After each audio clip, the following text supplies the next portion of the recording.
हे सर्व तुम्ही जखमारे तिथं करायच्या नंतर यायचं इकडे पासली भरायला लोढाने काही कष्ट करून हे कमवलंय. लोढा हे नाव सरकारमधलं मंत्र्याचं आहे. अरे तुम्ही शेतकऱ्यांना आमच्या का फसवताय? बाजूला 10 किलोमीटर 7 कोटी गुंठ्यांनी जमीनची विक्री चालू आहे. आम्ही 15 लाख 3 लाख रुपयांनी शेतकऱ्यांच्या जमिनी घेतात. लाज वाटली पाहिजे सरकारला. ही काय पद्धत झाली का? नंतर त्यांचं करा. गव्हर्नमेंट अधिकारी आहेत ना, कसं आहे गव्हर्नमेंट अधिकारी आहेत ना, मग आम्ही पैसे भरलेत ना, तुमचा मोबदला भरले ना. मग हे तुम्ही त्यांना कोणाला नोटीस पोहोचले, त्यांना पोहोचले, हे सर्व तुम्ही जखमारे तिथं करायच्या नंतर यायचं इकडे पासली भरायला सर्वे करतो का ना? सर्वे करायला पाहिजे. तू सर्वे करतो का ना? शेतकरी इथे भाव किती भेटला पाहिजे? कमीत कमी 4 कोटी गुंठा भेटला पाहिजे. लोढामध्ये दम आहे ना, दम. तू मंत्री आहे ना, अरे बापाचा आहेस ना, तर शेतकऱ्यांना खरा भाव दे. आम्ही दिबा पाटलांचे सैनिक आहोत. आम्हाला माहित आहे आम्ही गरीब आहोत, मान्य आहे, पण बाजार भाव तर कळतो ना आम्हाला. करतो का ना? शेतकरी तुझ्या बाजून आहे ना. तुला मन ज्यांची थांबा, ज्यांची हरकत आहे ना, ज्यांची हरकत आहे आम्ही काय वेळे आहोत का? त्यांची वेगळी हरकत आहे. करतो का तू गव्हर्नमेंट?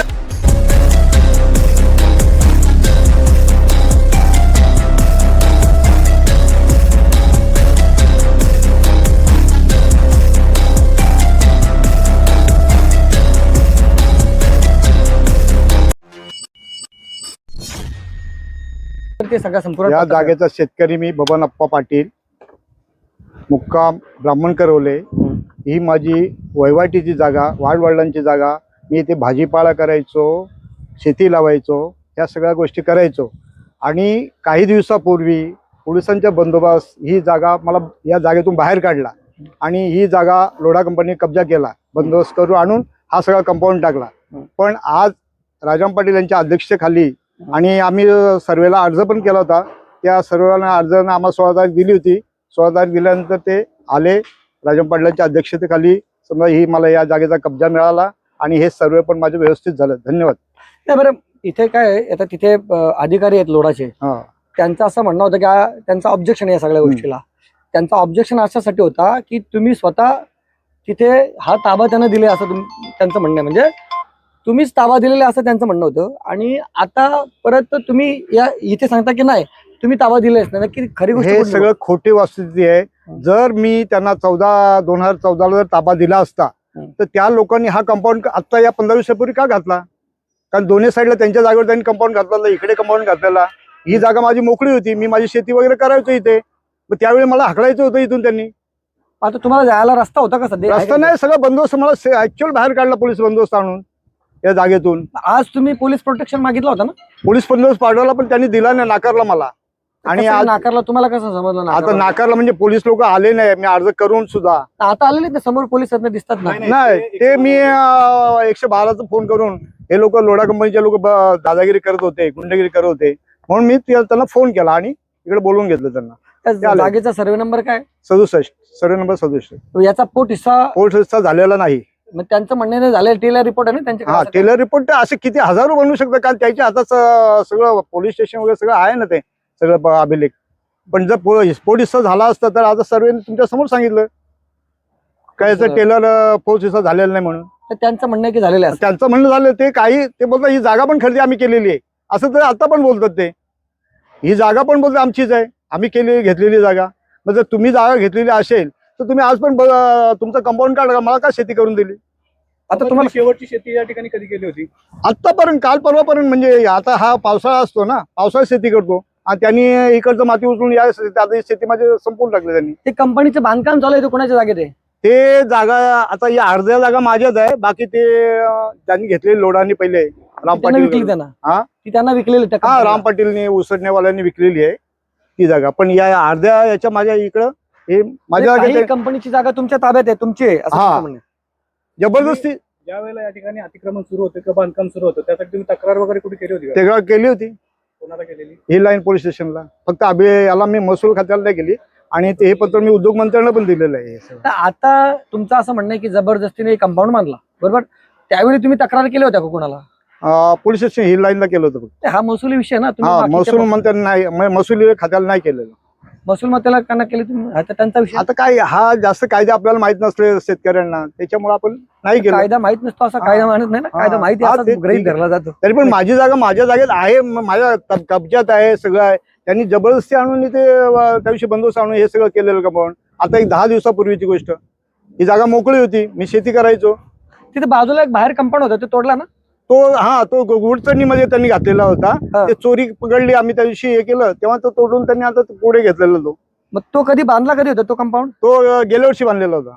तोडला कधी तो? आता एक 10-15 दिवसापूर्वी. का तोडला? ते चोरीची जागा घुडचरण आहे ना. पाटील साहेबांकडे जा.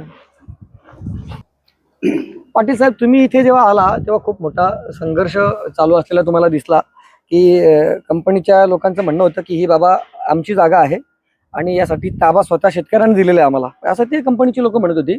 आणि शेतकऱ्याचं स्वतःचं म्हणणं होतं की नाही, मी दिलाच नाही ताबा, ही तर माझीच जागा आहे, तुम्ही जर मी ताबा दिला असता तर कंपाऊंड बांधायला पाहिजे होता मी. सुरुवातीला तर म्हणजे इथे भूमी अभिलेखची जी लोक आली होती त्या अधिकाऱ्यांनी इथे म्हणजे मोजणी करायलाच नकार दिला होता. परंतु नंतर जेव्हा सगळ्या गोष्टी तिथे कायदेशीर उपस्थित केल्या, त्यांचं असं म्हणणं होतं की बाबा कंपनीचा विरोध आहे या गोष्टीला, म्हणून ते दोघांची सहमती नाही म्हणून ते करवत नव्हते सर्वे.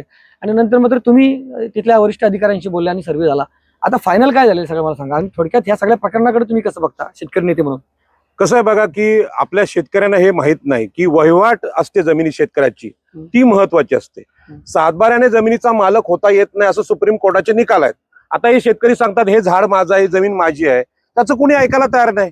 आणि त्यांचं न ऐकता हे कंपाऊंड घातलं. आम्हाला इथून यायला रस्ता नव्हता. शेवटी मी जरी संविधानाला मानणारा असलो तरी सुद्धा हे जे बेकायदेशीर काम आहे रस्ता आम्हाला करावा लागला. कारण आमचे महसूल मंत्री रोज सांगतात व्हिडिओ करून की शेतकऱ्याचा रस्ता अडवता येणार नाही, शेतकऱ्यांचा जायचा अधिकार आहे. आणि रस्ता हा संविधानिक अधिकार आहे, म्हणजे फिरण्याचा अधिकार, अभिव्यक्तीचा अधिकार हे संविधानाने दिलेला आहे. पण संविधान विरोधी हे लोक काम करत होते. आणि आजची अत्यंत वाईट गोष्ट अशी आहे की या लोढासाठी आगरी पोरं एकमेकांचं रक्त सांडायला ती जमा झाली होती. ही अत्यंत नामुष्की आमची.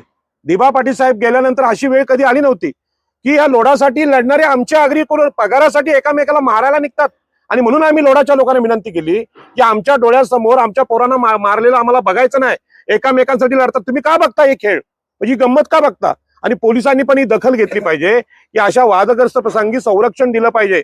कारण संविधानिक शांतता आणि कायदा सुव्यवस्था राखणं हे पोलिसांचं काम आहे. आता राहिला मोठा प्रश्न सागरजी, मला आश्चर्य वाटतं की सिडको 7 कोटी रुपये गुंठ्यांनी जमिनी विकते आणि लोढाचा भाव 15 लाख गुंठ्याच्या पलीकडे जात नाही. लोढाने काही कष्ट करून हे कमवलंय? लोढा हे नाव सरकारमधलं मंत्र्याचं आहे. आणि तुम्ही शेतकऱ्यांना आमच्या का फसवताय? बाजूला 10 किलोमीटर 7 कोटी गुंठ्यांनी जमिनीची विक्री चालू आहे आणि मी 15 लाख 3 लाख रुपयांनी शेतकऱ्यांच्या जमिनी घेतात. लाज वाटली पाहिजे सरकारला. ही काय पद्धत झाली का? आणि म्हणून आम्ही सांगतोय की 2013चा कायदा आहे, भूसंपादन कायद्याने जमिनी घ्या, तुम्ही विकास करा, मूर्ख का बनवताय? आता शेतकऱ्यांचं हे सिद्ध झालेलं नाही, जमीन त्यांची आहे, त्यांचं ऑब्जेक्शन आहे. त्यांनी आज सरकारी मोजणी केली. टेलरला आम्ही याला विचारलं, भूमी अभिलेखवाल्यांना, की तुम्ही मोजणी केली का? नाही केली. आणि हे सांगतात काय आमच्याकडे मोजणी झाली, म्हणजे खोटं बोलतायत. आज पत्रकार नसते तर शेतकरी खोटा ठरला असता, शेतकऱ्याला मारला असता त्यांनी. पण सगळ्या पत्रकार बांधून सगळे पोरं लढली आमची. आणि जे लढले ना त्यांना धन्यवाद. हे दादा लढले, वारकरी माणूस असून लढला. अशा वारकऱ्यांचा आम्हाला अभिमान आहे की ते लढतायत, ते घाबरत नाहीत, संविधानासाठी लढतायत. आणि हा जो रेट कंट्रोल केला लोढानी, ही सगळ्यात मोठी फसवणूक आहे आणि सरकारी फसवणूक आहे असं मी जाहीर करतो. आणि सरकारने इथे कबुली द्यावी. महसूल मंत्र्यांनी सांगितलं पाहिजे की शेतकऱ्याचा रस्ता कसा बंद करू शकता तुम्ही, आता ती जमीन कसा कसदरतो. आणि म्हणून आजचं जे हे चित्र आहे ते अत्यंत वाईट आहे. आगरी समाजाने लक्षात घ्या, लढायचं असेल तर जमीन हक्कांसाठी शेतकऱ्यांसाठी लढा. कुठल्या लोढासाठी, कुठल्या अदानीसाठी लढू नका. एका अदानीने ते विमानतळ घेतलं आणि आम्ही भीक मागतोय दिबा पाटलांचं नाव द्या. ही नामुष्की कशामुळे आली? तुम्ही शेठ लोकांसाठी लढलात, म्हणून गरिबांसाठी लढा. आणि आज इथं खरोखर रक्त सांडलं असतं. आणि म्हणून मी या दादांना धन्यवाद देईन की त्यांनी ते भांडण थांबवलं, खरोखर थांबवलं. मोठी भूमिका आहे त्यांची. साहेब बघा ना, इथल्या अनेक शेतकऱ्यांचे म्हणणे असतात की आमची फसवणूक झालेली आहे या सगळ्या शेतकऱ्यांच्या मध्ये. कितीतरी लोढाच्या विरोधात वाद आहेत, परंतु त्यांनी ते कधीच कबूल केलेलं अरे राजन लोढा तर आतमध्ये आहेत ना, जाहीर आहे ना, ते ईडी लागली ना त्यांना. आणखी काय पाहिजे तुम्हाला? म्हणजे तुमचं असं म्हणणं आहे की ज्या राजन लोढांनी जर त्या लोढा कंपनीची फसवणूक केली असेल, किती शेतकऱ्यांची फसवणूक केली? सगळ्यात मोठी फसवणूक काय आहे? ठाणे जिल्ह्यातल्या सगळ्या आमदार, खासदार, अगदी उपमुख्यमंत्री एकनाथराव शिंदे, खासदार श्रीकांत शिंदे यांना माझं चॅलेंज आहे. अरे जमिनीचा भाव तुम्ही ते नगरविकास मंत्री आता शिडकोचे 7 कोटींनी शिडको विकतोय, मग आमच्या लोकांकडून 1 रुपयाने लोढा घेतोय. लोढाला तुम्ही का सांभाळला? त्यामुळे तुमचं असं म्हणणं आहे की हे इंडस्ट्रियल टाउनशिप आता लोढांनी केलेलं आहे. हा, जर ही जमीन रितसर MIDC न घेतली असती तर त्याचा भाव मिळाला असता, त्यांना मोबदला मिळाला असता, बघा पुनर्वसन झालं असतं. पण या कुठल्याही गोष्टी या चार ठिकाणी हे बघा 2013च्या कायद्याने या शेतकऱ्यांना या. 4 पट मोबदला. बरोबर. म्हणजे तुम्हाला सांगतोय आमच्याकडे शहापूर देरेणला जमीन खरेदी चालू आहे, उदय सामंत आणि ते करतायत. अहो तिथे अमिताभनी जमीन खरेदी केले, याचं गुगलला रेकॉर्ड आहे. 1 कोटी रुपये गुंठ्यानी. मी MIDCच्या चीफला सांगितलं ह्याच्या 4 पट भाव 4 कोटी रुपये गुंठा द्या. ही अलिबाग मधली गोष्ट आहे. व अलिबाग आणि ठाणे आणि मुंबई यातला तुम्हाला फरक माहित आहे? अलिबागच्या मध्ये समुद्र आहे, पण हे तुमच्या जवळ आहे. मग इथे भाव किती भेटला पाहिजे? कमीत कमी 4 कोटी गुंठा भेटला पाहिजे. लोढामध्ये दम आहे ना, दम. तू मंत्री आहे ना, खऱ्या बापाचा आहेस ना, तर शेतकऱ्यांना खरा भाव दे. आम्ही दिबा पाटलांचे सैनिक आहोत. आम्हाला माहित आहे आम्ही गरीब आहोत, मान्य आहे, पण बाजार भाव तर कळतो ना आम्हाला. आणि बाजार भाव जमीन देत नाही, तुम्ही मंत्रीपदाची शपथ घेता कशी काय? आणि म्हणून ठाणे जिल्ह्यातले सगळे आमदार खासदार ही इथल्या शेतकऱ्यांची फसवणूक करतात असं माझं स्पष्ट मत आहे. आणि दिबा पाटलांचं नाव आम्ही त्यासाठीच सांगतोय की त्या माणसामुळे तिकडे 12.5% भेटले, लोक सुखी झाले. आणि ठाणे जिल्ह्यात दिबा पाटलांसारखा नेता नसल्यामुळे आज ही भीक मागायची वेळ आली. आज रक्त सांडलं असतं आमच्याशी म्हणताना. रायगडचे आलेले सगळे. कोण? इथे आता म्हणजे रामदास पाटील आहेत मनसेचे, हा. ते देखील रायगडचे आहेत, म्हणजे पनवेलचे झाले. तुम्ही देखील हिंदी दिली. इथे कधीच ठाण्याचा मला कोण दिसत नाही. नाही, ठाण्याचं दिसत नाही, पण शेवटी ठाणे जिल्हा लागू होतो ना इथून. बरोबर. ही सगळी घाण आले ठाण्यातून आले ना. लोढा आलाय तो ठाण्यातूनच आलाय. सगळ्यात जास्त जमिनी ठाणे जिल्ह्याच्या घेतल्यात. मग तसं बोलावं लागतं. प्रशासकीय जी स्थिती आहे ती सांगावी लागते. कारण ठाणे जिल्ह्यात भावच नाही भेटलाय जमिनीला. हे काही शूरता नाही. आणि हा काय उद्योग मंत्री नाही किंवा उद्योगाचा विकास नाही. ही शेतकऱ्यांना फसवून, ही सावकारी आहे, खोती आहे, जमीनदारी आहे. आम्हाला आमच्या जमिनीचा भाव 4 कोटी रुपये गुंठा किमान पाहिजे. 7 कोटी रुपये गुंठा आहे. आता 22.5% तिकडे विमानतळाची जागा घेतली. हायकोर्टाने सांगितलं की फसवणूक केली. मग तिथले आमचे आमदार खासदार काय करत होते? प्रश्न आहे. आज सार्वजनिक ठिकाणी आम्ही जमलोय. आमच्या आमदार खासदारांनी 22.5%ला मान्यता का दिली, जी हायकोर्टाने नाकारली? म्हणून आम्हाला जमिनीचा भाव इथे सगळ्यात मोठा कमी आहे. त्यामुळे लोढांनी एक कंपाऊंड घातलंय. हे बेकायदेशीर आहे, शेतकऱ्यांची फसवणूक. आणि दादा तुम्हाला सांगतो, तुम्ही हायकोर्ट आणि सुप्रीम कोर्टापर्यंत लढा. तर आम्ही यायचं आणि आम्ही आल्यानंतर लोढा काय करतो? आमच्यावर गुन्हे दाखल करतो. माझ्यावर 5 कोटीची केस आहे, यांच्यावर 5 कोटीची आहे. आम्ही त्याचं नाव खराब केलंय. कारण तुमचंच लोढा नाव आतमध्ये आहे, ईडी मध्ये तुम्ही गेलात. आमच्या बापानी चोऱ्या नाही केल्यात, आमच्या आजोबांनी चोऱ्या नाही केल्यात, कष्ट केलेत, सडलेच पाय आमच्या लावणी करून आमच्या बापाचे ना आईंचे. तुम्ही चोर आहात. कधीतरी सांगावं लागेल. न्यायालयातले न्यायमूर्ती बघत नाहीत का या गोष्टी? लाज वाटली पाहिजे. 5 कोटी आम्ही कधी 5 लाख रुपये आम्ही असे बघितले नाही, तर आमच्यावर तुम्ही 5-5 कोटीच्या केस करताय. काय किती वाईट अवस्था आहे. म्हणजे शेतकऱ्यांचा आवाज दाबण्याचा हा जो प्रकार आहे ना, त्याचा मी जाहीर निषेध करतो. सगळ्या लोकप्रतिनिधी याची काळजी घेतली पाहिजे. कुठलाही नोटीस न देता केसच लागतात खरं म्हणजे. काय ह्याला अर्थ काय? म्हणजे ही हुकुमशाही आहे, ही हरिरावी आहे, ही चालणार नाही ते. आणि संविधानासाठी आमचे 5 लोक हुतात्मे झाले एअरपोर्ट मध्ये, अजून होती नाही आता पण व्हायला लागेल. मेल्याशिवाय नाही भेटणार नाही. आणि हे निर्लज्जपणे हसतात. आमची पोरं एकामेकाला भिडली, जीव घेणार एकामेकाला, ते दात दाखवतात. ही पद्धत आहे का? लोढाला माझी विनंती आहे, तुमच्यात खरोखर संविधान असेल, तुमच्याकडे कायदा असेल, रितसर नोटीस लावून तुम्ही जमिनी घ्या, बाजार भावाने जमिनी घ्या. 1 लाख 2 लाख हे भिकाऱ्यासारखं काय? भिकारी आहे का राजा आहे तू? हे कळलं पाहिजे. मग शेतकरी सहाय्य करतात म्हणून तुम्ही आमच्या लोकांना फसवता. ही सावकारी पूर्वी पण होती. आणि म्हणून बाबासाहेब आंबेडकरांनी संविधान लिहिलं, प्रत्येकाला अभिव्यक्ती स्वातंत्र्य. मी पत्रकारांना मीडियाना पण सांगतोय, अरे इथला भाव तर फोडा शेतकऱ्यांचा. आणि शेतकऱ्यांना पण सांगतो, 3 लाख 4 लाखांनी तुमच्या जमिनी घेतल्या, उद्या 4 कोटी भाव भेटला, त्या पत्रकारांना विसरू नका. यांना पण 1-1 कोटी द्या. त्यांना भिकारी नका ठेवू, त्यांना गरीब म्हणून मारू नका. नाहीतर तुम्ही करता कुठेतरी कोपऱ्यात जाऊन सेटलमेंट आणि आमच्या शेतकऱ्यावर मराठी पाळी येते. आता आम्ही या केस लढायच्या, कोणी कुठलाच माणूस आम्हाला केसला येतो का मदत करायला? रामदास पाटील कधी आलात का? राजाराम पाटील तुमच्यासोबत कोर्टात येतो. त्या लोढांनी केस केले 5. आम्ही का चोर आहोत का? आम्ही सज्जन लोक आहोत. पण आमची बाजू सुद्धा कोणीतरी मांडली पाहिजे. नेते तर सगळे आहेत, आगरी समाजाचे नेते सगळे सेट आहेत. चैनी आज मला वाटतं नाही, आमच्या रामदास पाटलांकडे चैनी नाही, पण चैनी घातलेले. अरे मग तुम्ही श्रीमंत आहात, भिडा ना लोढाला भिडा. छत्रपती शिवाजी महाराजांनी सांगितलं होतं की जमीनदारी, जहागिरी, वतनदारी नष्ट करा आणि गरिबांची झोपडी आहे, शेतकऱ्यांच्या भाजीच्या देठाला हात लावू नका, हे छत्रपती शिवाजी महाराज बोलले होते. आज तुम्ही लोढासाठी मारायला तयार झाले. कुठे दिबा पाटील, कुठे छत्रपती शिवाजी महाराज, कुठे बाबासाहेब आंबेडकर? आमचे आदर्श विसरलो का आम्ही? अत्यंत वाईट वाटतंय. ठीक आहे, आज सगळ्या पत्रकार बांधवांना मी मनापासून धन्यवाद देतो. रामदास पाटील असतील, दादा तुम्ही समोर या. नाही, या समोर दिसले पाहिजेत तुम्ही. ठाणे जिल्ह्याला दिसलं पाहिजे. हे आमचे दिघे साहेब, आनंद दिघे साहेब आहेत. ते आनंद दिघे मला म्हणतात ना आमच्या दिघे साहेबांना, ते दिघे साहेब आहेत. जिल्ह्यातले कार्यकर्ता आज सदस्यापासून बघितलं तर आमदार खासदार पर्यंत सर्व लोटाचे एजंट आहेत. तर शेतकऱ्यांना भाव मिळेल कुठे? राजेन लोटा नाही, नाही. भाव देतो, पण तो शेतकऱ्यांपर्यंत तो भाव पोहोचत नाही. त्याच्यात खासदाराचा गाला, आमदाराचा गाला, नगरसेवक आहे, ग्रामपंचायत सरपंच आहे. दादा मी काय आज सांगतो मला बघा, बोलायचं होता का ज्या लोकांना राजन लोटा पोचतो, ज्यांची संसार चालवतो ना, ते एक वेळा आवाज उठून जर सांगितलं की शेतकऱ्याचा जर पुन्हा जर घपला केलास ना, कोर्ट कचेऱ्या बघायला जर लावल्यास तर राजन लोटा नाव हा मिटवून टाकू आम्ही. पण यांची संसार तो चालवतो. तर हे बोलतील, आता गेला तो जलमध्ये, मग वाटोला त्यांनीच केलं. ती मॅडम काल आली, बरोबर आहे. आणि बघा अग्री कोणी बघा दादा, मॅडमला पूर्ण हिस्टरी काहीच माहिती ना. जो खरा खोटा काय करणार होतो तो तिकडे गेला आतमध्ये, बरोबर आहे. पण त्याला जर आवाज उठून या कार्यकर्ता किंवा या जर भाई लोक त्याच्या परिसरातले जर बोलले असते ना, एवढी शेतकऱ्यावर वेळच नसते आली. म्हणून त्यांच्या कामगारांना पण माझी हात जोडून विनंती आहे का तुम्हाला तो पगार देतो फक्त हे देखरेख करण्याचा. काय 16,000 असो 10,000 असो त्यांना परवडतं, ते जातात, ते बिचारे करतात. ठीक आहे, तुमच्या इथपर्यंत तुम्ही सरळ सांगा का आम्हाला त्याचा पगार नाही भेटत, मारामारीचा पगार वेगळा दे, मग मारामारी करतो आमच्या जातवाल्याची. आम्ही मारामारी करणार ना, कामावर ठेवायचं तर ठेवा. पाटील साहेब, शिवाजी आपण महाराजांनी या ठिकाणी- गवताच्या काडीची पण किंमत केली. या ठिकाणी आपल्या आगरी पोरांमध्ये भांडणं लागली. हो. तुम्ही सगळ्या आगरी पोरांना काय संदेश देता या सगळ्या? आगरी पोरांना सांगतोय, लढायचा असेल तर छत्रपती शिवाजी महाराजांच्या स्वराज्यासाठी लढा. शेतकऱ्यांच्या भाजीच्या देठाला हात लावू नका असं महाराज म्हणाले होते. आज हा लोढा तुमचा देठ नाही, जमीन काहीच मुलं पण ठेवत नाही, सगळं उकडून काढायला लागलाय. मग तुम्ही त्यांच्या बाजूने लढणार, शेतकऱ्यांच्या बाजूने लढणार कोण? आणि म्हणून तुम्हाला जर शूरपणे जगायचं असेल, वैभवात जगायचं असेल तर सत्यासाठी लढा, संविधानासाठी लढा. बाबासाहेब आंबेडकर आमच्यासाठी कुळ कायदा करायला अलिबागला आले, त्यावेळी कुठली वाहनं नव्हती. तो कुळ कायदा कुठे आहे? 2013चा भूसंपादन कायदा लोढाला माहित नाही का? मंत्री असून डोळे फुटलेत काय त्यांचे? त्यांना कळलं पाहिजे. 13च्या कायद्यानुसार जमिनीचा भाव ठाणे जिल्ह्याचा कमीत कमी 4 कोटी रुपये गुंठा आहे. मग तुम्ही 3 लाख 2 लाखांनी खरेदी करता, आमच्या शेतकऱ्यांना मूर्ख बनवता. आणि त्या मूर्ख बनवलेल्या शेतकऱ्यांना मारायला तुम्ही आमचे लोक, आमच्याच रक्ताचे लोक येतात. लाज वाटते मला याची, अशा प्रकारच्या जीवनाची लाज वाटते. आणि मरण आलं तरी चालेल, पण माझ्या समाजाशी गद्दारी केलेले तरुण मला कधीच आवडणार नाही. अरे 15,000 रुपये 10,000 रुपये काही नोकरी झाली का? मोबाईलचं बिल आहे ते चांगल्या पोरांचे. काल पोरं त्या ड्रग्ज मध्ये पकडलीत, 3-3 लाख रुपयाची तिकीट घेऊन ड्रग्ज घ्यायला गेली होती.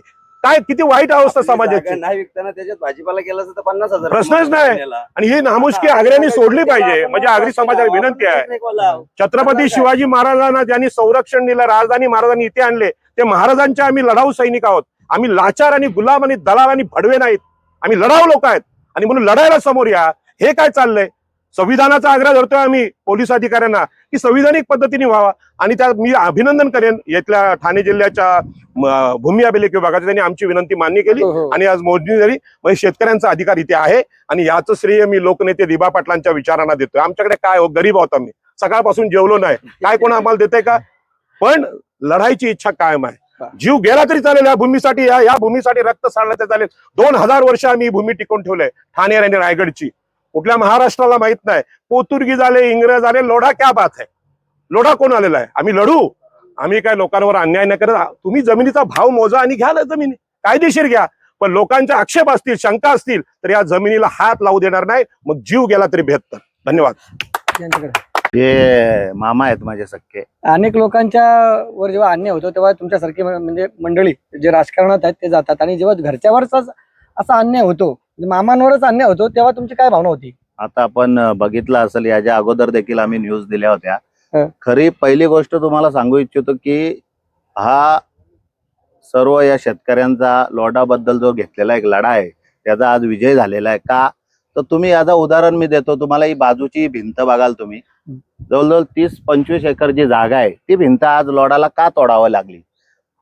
हा तुमच्या समोर मोठा एक उदाहरण आहे, सर्वांच्या समोर. फार महत्वाचं उदाहरण ही आहे. कॉन्क्रिटीकरण केलेली भिंत का तोडावी लागली? ही माझं सांगणं आहे की सरकारमधील आतील शासकीय अधिकारी ती असतील. भिंत काय, मला थोडंसं प्रकरण सांगा काय झालं? प्रकरण असं आहे की जेव्हा आम्ही ते एक 10 दिवस सर्वेचा चालला, 10 विषय, आपला 67 सर्वे नंबर बबन आप्पा पाटील आणि आपले रामबुवा वगैरे, हरेश, विश्वास आणि आपले शेतकरी सर्व. तर हा जो एक जो गट आहे यांचा, हा मोजून बघितला तर आपण 1.5 एकरचा गट आहे. तर त्याच्यामधून 1 एकर जागा ही आमचे ते पण यांचे भाऊच आहेत, ओके. बाबू पाटील म्हणून. हम्म. तर त्याही ती आधी विकली लोडाला. हम्म. तर मामाचं ना त्यांचं जॉईंट इच्छा होते दोन्ही. बरं. तर मामाने त्या बाबू मामाकडनं 20 गुंठ घेतली विकत. आणि मामा ही पहिल्यापासून 20 गुंठ कसत होते जमीन. ओके. आता मला सांगा, शेतकऱ्याला कसत आहेत ती जागा शेतकऱ्याला माहित की लोडाला माहिती? शेतकऱ्याला माहित ना, तो 50 वर्षापासून कसतो. मग आपण देखील आपला बाण, शेताचा बाण, हा जांभळाचं झाड आहे, आंब्याचं झाड आहे, हे आपण सांगू शकतो ना की लोडा 2 वर्ष आलेला लोडा, 3 वर्ष इथं आलेला लोडा सांगेल का की हा बाण आप्पा पाटील तुझा नाही, हा माझा बांध आहे? सांगेल का? नाही सांगणार. तर ही अशी शेतकऱ्याची फसवणूक झालेली आहे. जी लोडा, राजन लोडावर जी ईडी लागली गेली, जी सरकारने लावली, का लावली? याचा अर्थ त्यांनी वाईट कर्म केले होते, खोट्या मोजण्या केल्या होत्या, खोटे सर्वे केले होते, याच्यामुळे त्याला ईडी लागण्यात आली. मग त्याच अनुषंगाने आज बबन आप्पा पाटलाची जमीन आहे ती तशीच लादाला बघतात हे लोक. कशावरून? कारण जो टेलर आहे यांचा आधीचा, जो राजन लोडानी केला होता, त्याच टेलर प्रमाणे करायला बघतात. तर आज इथे सर्वेवाले जे अधिकारी आले, आपण जेव्हा अर्ज केले आपले शेतकरी, आणि त्यांना आज आपल्याला 16 तारीख जी मान्य केली होती त्याप्रमाणे आपण इथं जमलो. त्याच्यानंतर त्याही काय सांगितलं की हा गटफोडी झालेली नाहीये, आम्ही गटफोडी झालेली ना, आणि हे लोडावाले आता अर्ज करतात की आम्हाला मान्य नाही, आमची हरकत आहे वगैरे आहे. बरोबर आहे. तर या विषयाचा एकच सोक्षमोक्ष लागतं की हा शेतकऱ्याचा विजय आहे, आणि इथे लोडावाला आहे जो खोटा ठरला गेलाय. कारण ही आज जी जमीन आहे ही शेतकऱ्याची सिद्ध झाली.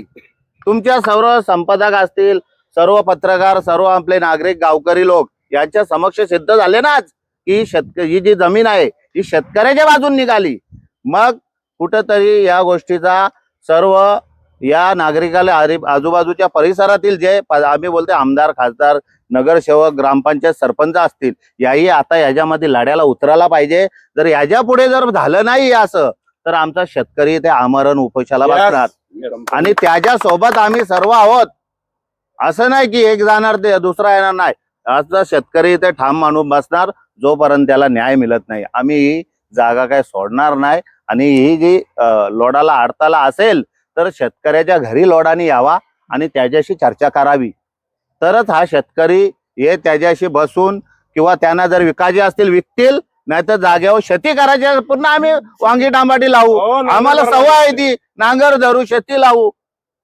पण अशी फुकटमध्ये आमचा हक्क आम्ही सोडणार नाही. आम्ही या गोष्टीचा पूर्णपणे निषेध करतो. जमीन आमच्या हक्काची नाही, कोणाच्या बापाची जमीन आमच्या हक्काची नाही, कोणाच्या बापाची देणार नाही, घेतल्याशिवाय जाणार नाही, म्हणतो देणार नाही, घेतल्याशिवाय जाणार नाही. गली में शोर है, लोडा चोर आहे, गली में शोर है, लोडा चोर आहे. भारतीय संविधानाचा डॉक्टर बाबासाहेब आंबेडकरांचा विजय असो, नारायण नागू पाटलांचा विजय असो, नेते दिबा पाटलांचा विजय असो, पाटलांचा विजय असो, राऊ आगरी समाजाचा विजय असो, शेतकरी एकजुटीचा विजय असो.